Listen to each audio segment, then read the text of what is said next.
Now we're doing our third deep segment where we briefly discuss something we watched. We're going to talk about the Love Island USA Season 7 reunion, which was hosted by Andy Cohen and Ariana Madix. Dee, what did you think of the reunion? To be honest, I didn't think the reunion was that interesting. I did watch it with on 2x speed as well as fast forwarding and escaping all the characters so I don't find interesting. I will say with regards to Andrew Cohen hosting, it was a perfect choice. Andy It really Cohen is was. famous.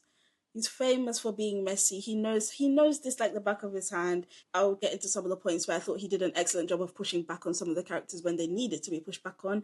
And the shout out to Clark who pushed back on him a couple of times when she needed him to be quiet so she could finish her point. If anything, my main problem with this reunion is that these people were not matching Andy's energy enough. He came here ready for the mess. Before this Mm-hmm. reunion, all of them had been saying, oh yeah, they have receipts. Oh yeah, they're ready to check this person. And they Mm-hmm. came there all scared of their Dead, yeah. followers and their fan bases on the internet. And it was just giving dead. It was giving quiet. It was giving neutered. There wasn't an audience, Mm-hmm. which I think was a bad decision. And Mm-hmm. Andy was ready to stir that pot. And these people were not ready to mix it up with him properly. No, they didn't have the range. They didn't. Let's be honest, we're not checking for all of these couples. During that reunion, I was really there to hear Huda, Nicolandria, Ace, Chelly, Taylor, and I think that was about it. Everyone else, I just skipped them. So you said Something you're here for the black people and Nick content and you're not interested in anything else. we'll get into. I don't even know that I'll say I'm here for Nick, and we'll get into it. In fact, let's just do it right now. I didn't watch the season, really. I just kind of caught up with discourse and watched a few bits here and there. Something that you didn't tell me, Des. Why didn't you tell me? You mean to tell me that Nick is best friends with Taylor? Oh, you didn't know that? I did not know that. That's his bestie. He even went to his hometown in Oklahoma, wherever it is, to go and stay with him the other day. Because another thing, Nick is homeless. Oh, but this is all starting to add up, isn't it? This is all starting to add up. Yes, My that's jaw his bestie. dropped. My jaw dropped. So you mean to tell me the internet is standing? Oh, Nicolandria, he's obsessed with her, blah blah blah. But you're doing that besties with the man that embarrassed her on TV. But that's how Okay, they all. That's how they all were in this villa. They were all weird with their okay, relationships. all right. I'm just saying, In Nicolandria fact, likes it. I on the love it. season, one of the most disturbing moments of the season for me was when, after Nick and Olandria had been fake dumped from their respective villas and Casamo, when they bring both of them back in and they send them back into the main villa, Taylor Mm. wakes up in the morning and he sees both of them there, and he excite this at this point he was partnered up with Olandria. He excitedly jumps on Nick and is hugging him and he's so grateful. Wow. And then only after he has finished twirling around with Nick and being so happy to see him, kind of looks at Olandria and is like, "Hey, Olandria." Well, let's talk about that point right there because that was one of the more disturbing themes I got from this reunion.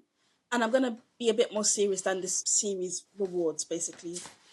Something I found really interesting was the fact that, for context, I consider men or women in general, anyone who lies about the truth of their intentions with someone or lies about their attraction to someone in order for some other kind of ulterior motive.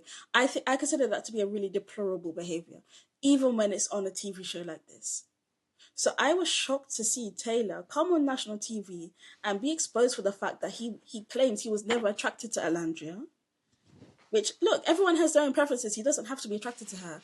But how does he think she feels when you're on this TV show, you're sat next to another black woman, and you're saying, well, I just didn't find her attractive. And no Despicable. one's really no one's really getting into how ugly that behavior is. And we're expected to just sit in it and Wake it accept up. it because it's reality TV. Disgusting.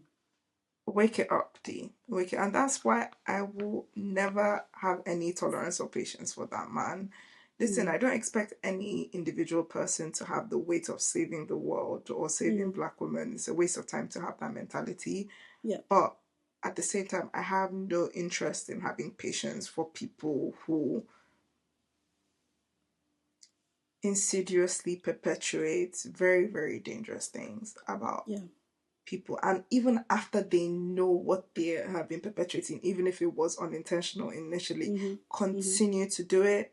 I'm Mm-hmm. very suspicious of those kind of people, and I have no patience for them. I was kind of disappointed in Andy on that front, actually. I think Andy said, could you apologize or something like that? But I just don't think a lousy sorry is enough. I'm not saying that he needs to grovel or anything, but I don't think people understand the weight of how abusive that is. We all understand it when it's, for example, a spy or a police, a police person who's lying about being interested in someone in order to, further their investigation. That's actually illegal, I think, in many places.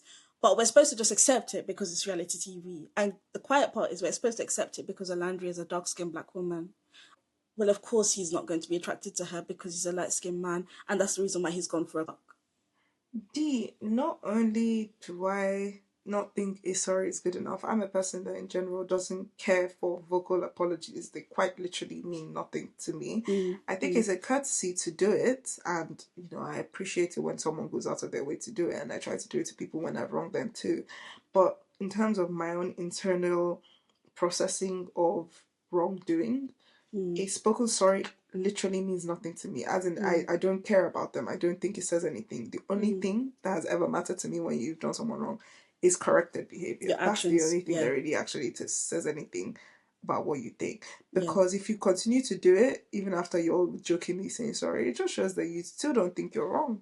Mm, And in the age of the internet we live in, performative apologies are a dime a dozen. They don't mean anything. mm.